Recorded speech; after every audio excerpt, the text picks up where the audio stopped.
চেয়ারে করে বাড়িতে ফিরল জগদ্ধাত্রী। দেখে কান্নায় ভেঙে পড়ল কৈশিকী। বিস্তারিত সম্পূর্ণ জানতে হলে ভিডিওটি না টেনে দেখতে থাকুন শেষ পর্যন্ত।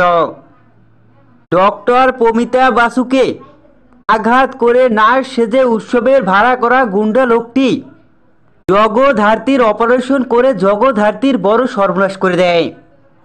এর জন্যই জগদ্ধাত্রীর সমস্ত বডি অবশ হয়ে যায়।